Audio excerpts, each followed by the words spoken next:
जी बिल्कुल, बहुत बहुत स्वागत है आप सभी का फिर से एक बार युग पथ यूट्यूब चैनल पर। और मैं युगम शर्मा आज आपके लिए लोकसभा चुनाव के इन नतीजों पर लेकर आया हूं जो अपने आप में चौंकाने वाले हैं, जो अपने आप में ये बताने वाले हैं कि जो जीता वही सिकंदर होता है और समय बड़ा बलवान होता है। तो आपको बता दें, लोकसभा चुनाव के नतीजे 4 जून को आए, जिसमें बहुत बड़े बड़े दावे करने वाला एनडीए गठबंधन कह लीजिए या मोदी सरकार कह लीजिए, आज ये सोच रहा होगा कि हमने 400 पार क्यों कहा। और 295 यानी कि सिद्धू मूसेवाला के 295 को टारगेट करते हुए यूं कह लीजिए राहुल गांधी भी ये सोच रहे होंगे कि हम 230 से पार क्यों नहीं हो पाए।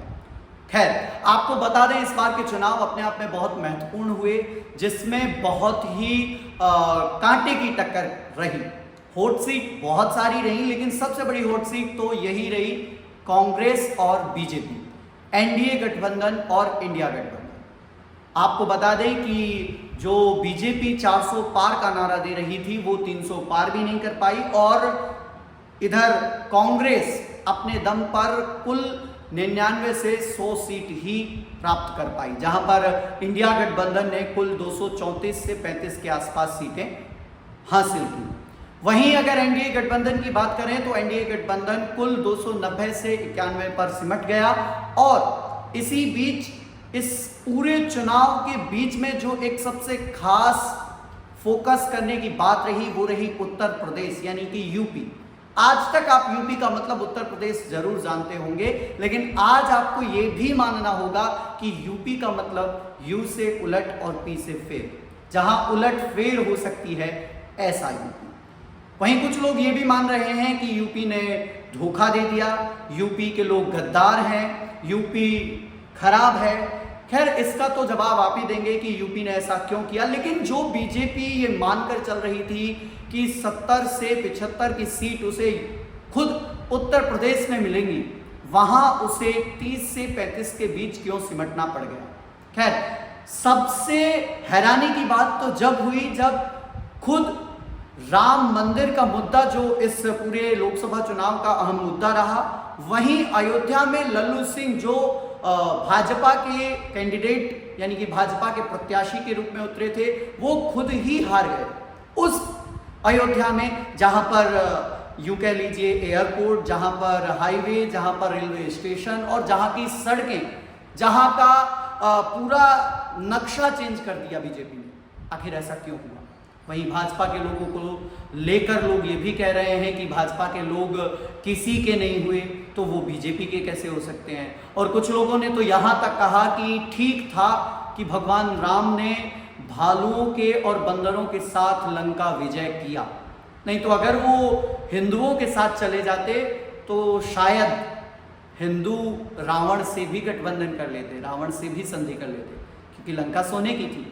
वहीं इस बीच यूपी और अयोध्या एक अहम मुद्दा है, तो मध्य प्रदेश, गुजरात जैसे कई राज्यों में बीजेपी ने बहुत ही गजब की जीत हासिल की। लेकिन इसके बीच आपको बता दें, बहुत सारे इलाके और बहुत सारे न्यूज़ चैनलों का जो एग्जिट पोल था वो धाराशायी हो गया। एग्जिट पोल में 400 पार की बात हो रही थी और सारे एग्जिट पोल झूठे निकले, झूठे साबित हुए। तो आज के बाद जब कभी चुनाव हुआ करेगा तो लोग, हारने वाली पार्टी तो खास कर ये कहा करेगी कि अभी नहीं, अभी इंतजार करो, एग्जिट पोल सही नहीं होते। वहीं आपको बता दें कि फिर से तीसरी बार नरेंद्र मोदी की सरकार बनने वाली है, क्योंकि वो जादुई आंकड़ा जो 543 सीट में से 272 सीट यानी कि 272 जो एक बहुमत के लिए चाहिए था, वो एनडीए गठबंधन ने प्राप्त कर लिया है। वहीं बीजेपी खुद अपने दम पर 240 सीट लेकर आई। प्रधानमंत्री नरेंद्र मोदी के भाषण में भी उन्होंने यही कहा कि जितना बीजेपी खुद अपने दम पर लेके आई है, उतना ये इतनी सारी पार्टियां भी नहीं ला पाई। तो कहीं ना कहीं बीजेपी को ये झटका लगा है, ये समझना होगा कि ऐसा क्यों हुआ।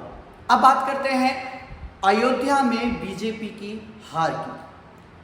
तो बहुत सारी वीडियोस सोशल मीडिया पर वायरल हैं और उन वीडियोस में ये बताया जा रहा है, ये कहा जा रहा है कि अयोध्या वासी बहुत ज़्यादा नाराज थे इस चीज़ को लेकर कि विकास हुआ लेकिन मंदिर का हुआ, अयोध्या का हुआ।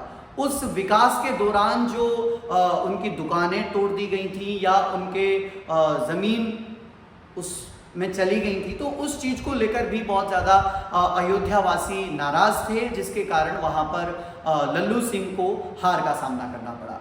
खैर, आप पर छोड़ते हैं क्या सही क्या गलत और क्या बीजेपी की सरकार बन रही है, ये सब तो आप ही बता पाएंगे। लेकिन फिर से वही कहूँगा जो अभी मैंने वीडियो में पहले भी कहा कि क्या वास्तव में हिंदुओं ने आलस्य को अपना साथी बनाया जिसके कारण बीजेपी को हार का सामना करना पड़ा, या ऐसा है कि हम हिंदू जातियों में बटे हुए हैं।